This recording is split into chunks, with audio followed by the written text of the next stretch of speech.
Are you thinking about starting van life? Well, before you do, you need to watch this video right now.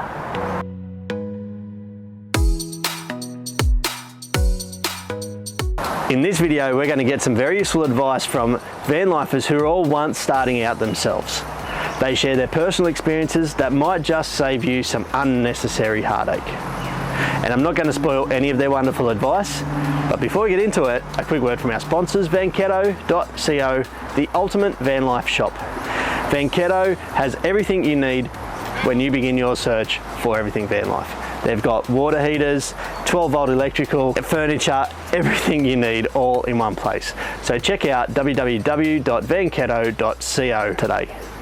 All right, enough of that. Let's get into hearing from our amazing van lifers. To get in a van and live in it for go traveling in it for a little bit first, and so you actually know what you want in a van. And what was good about us, we hired a few different vans so we could see different ways people did things. I think it's just live in that space for a while before you start doing any major changes.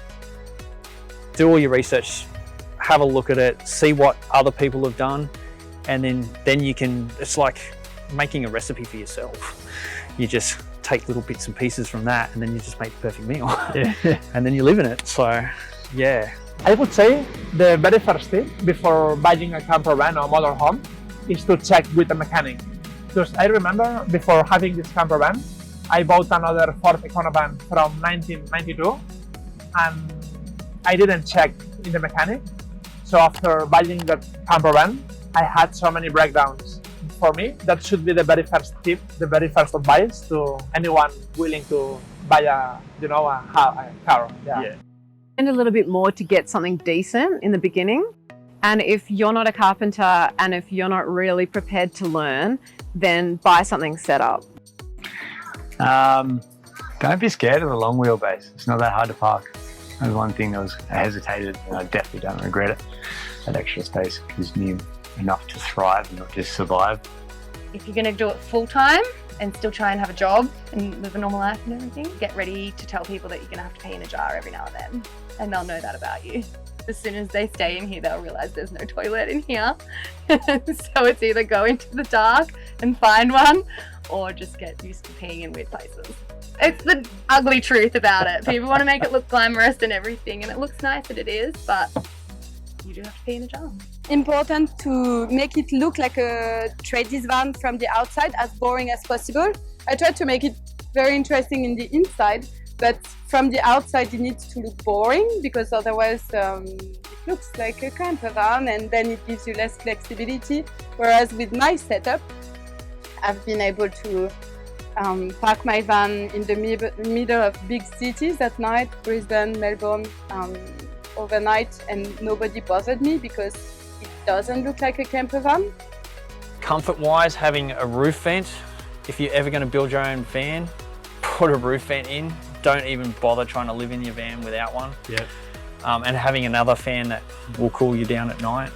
We were kind of hoping to buy a cheap bus and then do it up ourselves, but looking the cheap buses, every time we took it to a mechanic, it turned out that it was going to be more just to fix the bus itself before we even tried to do the inside. So I think a tip is maybe, just definitely be sure about everything around it, but maybe just go for a little bit higher priced bus. When you measure it up, make sure that your bed's long enough. Yeah, right. So I was lucky, I kind of knew that it wasn't going to be long enough, and that's why I made this a bench, and it's also the exact same level. So my feet come to about here. So that's perfect for me.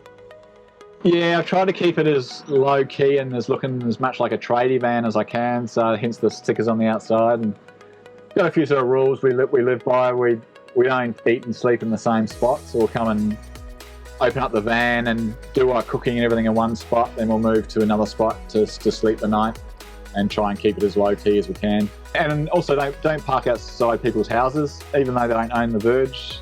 They think they do. Right, got a fire extinguisher sticker. Yeah, well, I do have a fire extinguisher, and there is a first aid kit. So. I see a lot of vans that are either bright colours or they've got colourful blind, curtains inside and you can see through. They're probably going to stand out quite a lot. Whereas if you make it, pretty discreet and you can probably get away with it. Like mine just looks like a delivery van. You can sort of tell it's a camper if you're really looking at it. But yeah, as long as you're, you know, being quiet, you know, not opening up the doors and so people can see inside, and just parking in places that, I mean, it's different where you park. In Sydney, you can park out the front of people's houses because everyone parks on the street there. Yep. However, like if it's more like the Gold Coast, if you park out the front of someone's house, then they sort of look out there as like, who's parking out there and why? So when I'm around here, I tend to go for places that are more like sporting ground car parks, or yeah, those types of things. And I guess the biggest tip is just stay away from the beach. That's where everyone wants to park, but it's also where you get in trouble. So yeah, just stay away. Now that was some very valuable advice indeed. Make sure you get your van checked by a mechanic before you buy it. Make sure it's got a ventilation fan or a fan, and get ready to pee in some weird places, maybe even a jar.